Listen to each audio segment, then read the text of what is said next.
Hi everyone! Today we'll talk about how to get the most out of Small Business Saturday. My name is Mireille. I'm the Marketing and Communications Manager at Cake Meal, and once upon a time, I was a business owner. My company made and sold specialty candy. This was before Small Business Saturday, which is an initiative I love.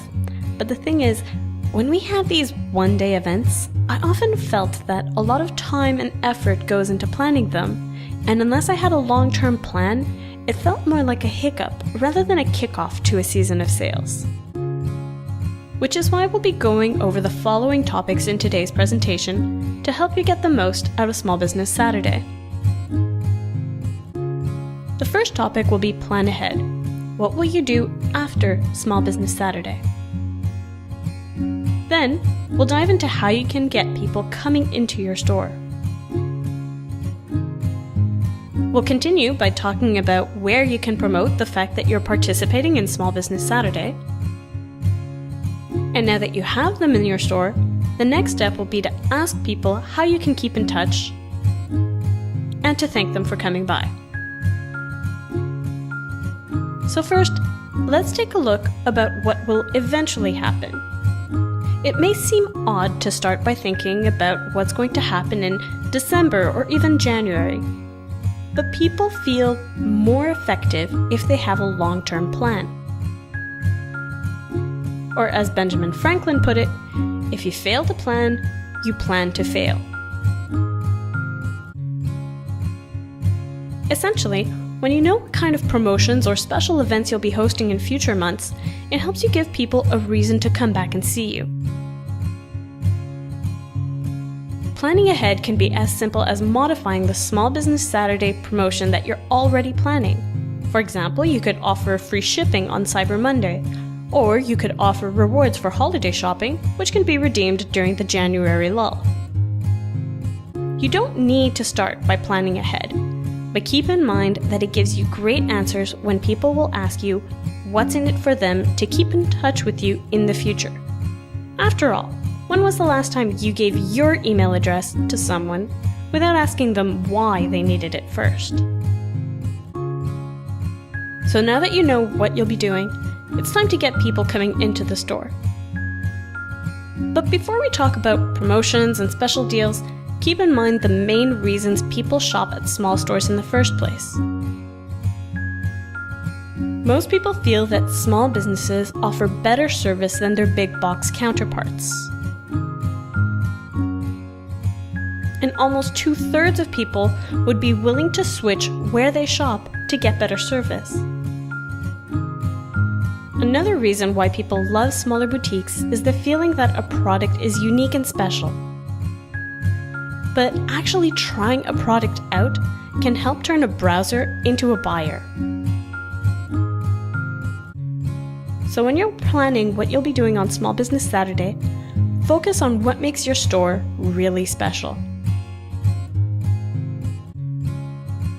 Consider giving your shoppers a behind-the-scenes look, where you make an artisan available to show how the featured product in your shop is crafted. Or, if you make handmade scarves, why not do a demo to show people how they can wear them? It can also be mutually beneficial to get in touch with other businesses to offer a full day's worth of activities. Last year, communities got together to create a passport system, family days, fun runs, even a kickoff breakfast. Again, a huge reason people shop small is to support local communities, so it makes sense to stand together, so to speak.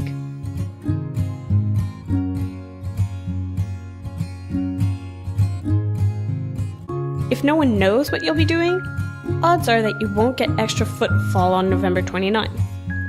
Keep in mind that most customers will scope out a local business's website even before a first visit. And that word of mouth is still the #1 way businesses get customers in their store in the first place.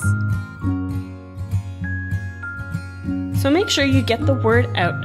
Tell friends, family, and loyal customers all about the activities.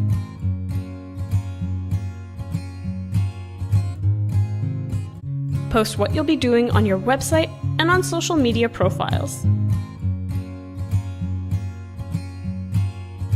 And if your community is getting together and hosting a big shebang, it's a great idea to invite the local press and known community bloggers.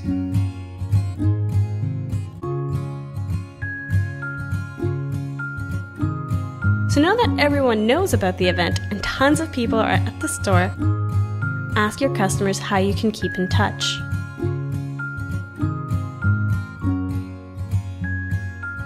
Social media is incredibly powerful for that, with Facebook and Twitter leading the pack as to where customers follow companies they like. YouTube and LinkedIn are also very powerful.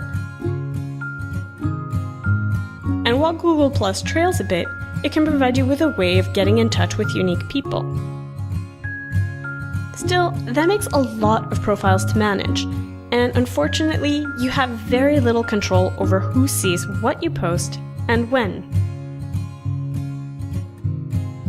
So while you should be on 1 or 2 social media channels, depending on how much time you have and what you feel comfortable with, you should also ask people for their information. Get their email address and get their name to send them promotions and news that they would like to get. Make sure people can easily see where you are digitally. Show the link to your Facebook page and Twitter profile and tell them which hashtags you tend to use so as not to miss out on a conversation people are having about you. And a powerful way to keep in touch is to make the requests for information contextual. Get your customers emails while they're waiting to pay, for example, or have a sign-up form on your website or blogs that reads, "Want to read similar articles? Sign up for our newsletter." You can also have them near product shelves, like a sign that reads, "Product not in stock? Enter your email here to receive a notification when it's available." These are the prompts that make me sign up most often. Once you know who your customers are and where they're following you, say thanks as soon as possible. This means you should be posting on Facebook and Twitter and everywhere else you have a presence the next day. You should also be sending out an email to people who gave you their email address when they visited. This first email, called a welcome email as you're welcoming them to your mailing list, is incredibly powerful. 1 in 2 people will open the first email you send them, versus future emails which tend to be opened by only 1 in 5.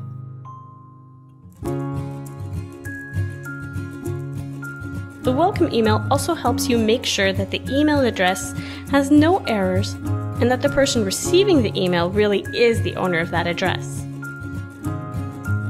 It's a good idea to set a personal tone at this point.